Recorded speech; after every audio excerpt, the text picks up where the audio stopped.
ஒவ்வொரு நாளும் வாசுகி அம்மையார் உணவு படைக்கும் போது இலைய போட்ட உடனே திருவள்ளுவர் என்ன பண்ணுவார், ஒரு கொட்டாங்குச்சியில் தண்ணியையும் ஒரு ஊசியும் வச்சுட்டு உட்காருவார். இதை எதுக்குன்னு வாசுகி கேட்டதே இல்லை 50 வருடங்களாக. வாசுகி மரணப்படுக்கையில் இருக்கும்போது திருவள்ளுவர் கேட்கிறார், உனக்கு ஏதாவது நிறைவேறாத ஆசை இருந்தா என்கிட்ட சொல்லுமா, இவ்வளோ ஒரு நல்ல மனைவியா இருந்திருக்கிறியே. மனைவி இறக்க போறாங்கிறது திருவள்ளுவருக்கு தெரியுது. நெருநல் உளனொருவன் இன்றில்லை என்னும் பெருமையுடைத்தி உலகம்னு சொன்னவன் திருவள்ளுவன். நேற்று இருப்பவர் இன்று இல்லை என்பதுதான் இந்த உலகத்தினுடைய பெருமை என்று மரணத்தை பற்றி குறிப்பிட்டவன். ஆனால் தன்னுடைய மனைவி மரணிக்கப் போகின்றாள் என்றவுடன் அவனால் தாங்க முடியாமல் கதறுகின்றான். அப்போது அந்த அம்மா சொல்றாங்க, எனக்கு ஒரே ஒரு சந்தேகம் தான் உங்கள்கிட்ட வாழ்க்கையில், நான் சாப்பாடு போடும்போதெல்லாம் கொட்டாங்குச்சியில் தண்ணியையும் ஊசியையும் ஏன் வச்சுக்கிட்டீங்கன்னு கேட்குறேன். அதை கூட கேட்காத அமைதியான மனைவி. வாழ்க்கை பூரா சாப்பாடு பரிமாறும் போது ஒரு பருக்க கீழே விழுந்தா கூட ஊசியால் குத்தி அந்த கொட்டாங்குச்சி தண்ணியில் கழுவிட்டு நான் சாப்பிட்ணும், அது வீணாக கூடாதுங்கிறதுக்காக வச்சேன். 50 வருடமா எனக்கு உணவு பரிமாறும் போது ஒரு பருக்கை கூட சிந்தியதில்லை, அதனால் அதனுடைய பயன்பாடு கூட உனக்கு தெரியல, அவ்வளோ நல்ல மனைவியா நீ இருந்துட்ட அப்படின்னு சொல்ற. கேட்டவுடன் அந்த மனைவி இறந்து போகின்றாள். கதறுகின்றான், பதறுகின்றான் வள்ளுவன். எழுதுறான், உடம்போடு உயிரிடை என்ன மற்றென்ன மடந்தையோடு எம்மிடை நட்புன்னா. உடம்புக்கும் உயிருக்கும் இருக்கிற நட்பு என்னவோ அது தாண்டா கணவன் மனைவிக்குள்ள இருக்கிற நட்பு. ஒருத்தர் இல்லைன்னா ஒருத்தர் இல்லைன்ட்டான். எல்லோருக்கும் 2 அடியிலே உலகத்திற்கே உலக பொதுமுறையை வகுத்து கொடுத்த வள்ளுவன் தன்னுடைய மனைவியினுடைய இறப்பை 2 அடிக்குள் அடக்க முடியவில்லை நண்பர்களே. 4 அடி எழுதுறான் அதுக்கு மட்டும். மனைவியினுடைய பெருமை அத்தகையது. என்ன எழுதுனா தெரியுமா? அடிசிற்கினியாளே அன்புடையாளே பதிசொல் தவறாத பாவாய் அடி வருடி பின்தூங்கி முன்னெழும்பும் பேதாய் இனிதாய் என் உறங்கும் என் கண் இரானா. என்ன அர்த்தம் தெரியுமா? வாழ்க்கை பூரா அருமையான உணவை சமைச்சு கொடுத்து என்னை பசி இல்லாம பார்த்துக்கிட்ட என்னுடைய தேவதையே, கணவன் சொல்றத கடைசி வரைக்கும் மீறாம வாழ்ந்த ஒரு பெண்ணே, என்னுடைய கால்களை வருடி என்னை தூங்க வைத்து எனக்கு பின்னால் தூங்கி எனக்கு முன்னால் எழுந்த பேதை பெண்ணே, இறந்துட்டே நான் என்னமா எப்படி உயிரோடு இருப்பேன், நான் எப்படி நல்லா தூங்குவேன், நான் ஏன் வாழணும் அப்படின்னு அழுகுறோம். இதை தான் கண்ணதாசன் அழகா சொல்லுவான் புரியுற மாதிரி. உண்ணும் அழகை பார்த்திருப்பாயே, உறங்க வைத்தே விழித்திருப்பாயே, கண்ணை இமை போல் காத்திருப்பாயே, காதல் கொடியே கண்மலர் வாயோம்மா.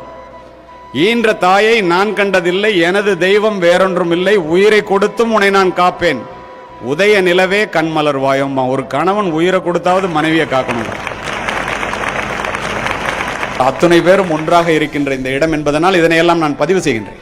தலைவன் தலைவி காலத்திலிருந்து இன்றைய வரைக்கும் கணவன் மனைவி உறவு அப்படிங்கிறத அருமையா ஒரு பாட்டு உண்டு குறுந்தொகையிலே. யாயும் ஞாயும் யாராகியரோ எந்தையும் நுந்தையும் எம்முறை கேளிர், ஞானும் நீயும் எவ்வளி அரிதும் செம்புல பெயர் நீர் போல அன்புடை நெஞ்சம் தாம் கலந்தனவே. 1000 வருஷத்துக்கு முன்னாடி சொல்லியிருக்கான். உங்க அம்மாவும் எங்க அம்மாவும் சொந்தக்காரங்கள்ல, உங்க அப்பாவையும் எங்க அப்பாவைக்கும் சில குடும்பத்தில் கல்யாணம் ஆகிறதுக்கு முன்னாடி தெரியவே தெரியாது. நீனும் நானும் ஏற்கனவே பார்த்துக்கிட்டவங்கல்ல. ஒரே ராத்திரியில ஒரே நேரத்தில் உன்னை கொண்டு வந்து என்கிட்ட மனைவியாவும் என்னை கொண்டு வந்து உன்ட்ட கணவனாவும் ஒப்படைச்சிட்டாங்க. அது எப்படிப்பட்ட உறவுன்னா, செம்மண் நிலத்துல மழை பெஞ்சா தண்ணி சிகப்பா ஓடும், அந்த தண்ணியிலிருந்து மண்ணையும் தண்ணி எப்படி பிரிக்க முடியாதோ அதுதாண்டா கணவன் மனைவி உறவு. அடி தாங்கும் அளவு இன்றி அனல் அன்ன வெம்மையால் கடியவே கணங்குழாய் ஆங்கோர் காட்டுள் துடி அடி கலக்கிய சின்னீரை பிடி ஊட்டி பின் உண்ணும் களிரும்பான். களித்தொகையில கோடை வெயில்ல ஒரு காட்டுக்குள்ள ஒரு ஆண் யானையும் பெண் யானையும் ஓடிக்கிட்டே இருக்கு. கொஞ்சம் தண்ணி இருந்தால் தான் உயிர் வாழ முடியும், இல்லைன்னா செத்து போவோம். ஒரு குட்டையில கொஞ்சோண்டு தண்ணி இருக்கு. ஆண் யானையும் பெண் யானையும் உள்ள துதிக்க வைக்குது. தண்ணி குறையவே இல்லை. ஆண் யானை குடிக்கட்டும்னு பெண் யானையும், பெண் யானை குடிக்கட்டும்னு ஆண் யானையும் நிற்கிது. 2 பேரும் ஒருத்தர் மேல வச்சிருக்கிற ஒருத்தர் அன்பை பார்த்து கண்ணில் தண்ணி கொட்டுது. அதற்கு பிறகு கூட பெண் யானைக்கு ஊட்டி விட்டுத்தான் ஆண் யானை தண்ணீரை குடித்தது. பிடி ஊட்டி பின் உண்ணும் களிர். பிடி என்றால் பெண் யானை, களிர் என்றால் ஆண் யானை. எவ்வளவு அழகா சொல்லியிருக்கான் பாருங்களேன். இப்ப எல்லாரும் இவ்வளவு நல்லா உட்கார்ந்துருக்கிறீங்களே, இப்படி பிள்ளைகளை பெற்று இப்படி வளர்க்குறீங்களே, அதுக்கெல்லாம் அப்பா காசு சம்பாதிக்கிறதுனால அப்பா மட்டும்தான் காரணம்னு நம்ம நினைச்சிட்டு இருப்போம். நான் இல்லைன்னா அந்த குடும்பம் என்ன ஆகும்னு நினைப்போம். தவறு. பக்கத்தில் உட்கார்ந்துருக்கிறவங்க இல்லைன்னா தான் அந்த குடும்பம் என்ன ஆகும்னு நீங்கள் நினைக்கணும். ஏன் தெரியுமா? உங்களுக்குலாம் என்ன பெருமை தெரியுமா? எதில் நீங்கள் நிற்கிறீங்க தெரியுமா?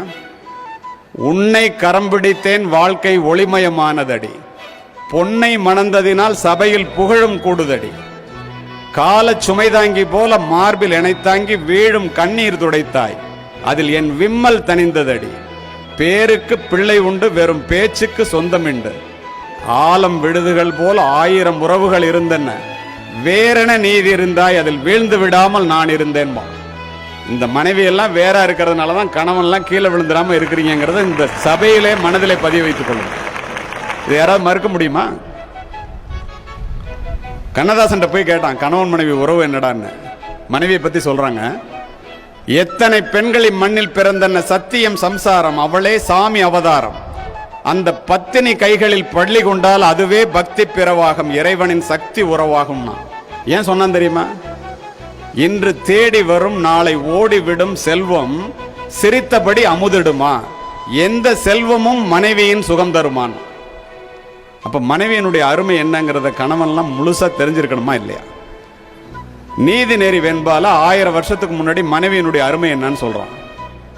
மாதா மரிக்கின் மகள் நாவின் நற்சுவை போம், தாதா எனில் கல்வி தானகலும், ஓதி உடன் வந்தோர் இறப்பின் வாகு வலி போம், மனையாளந்தோ இவை யாவும் போம்.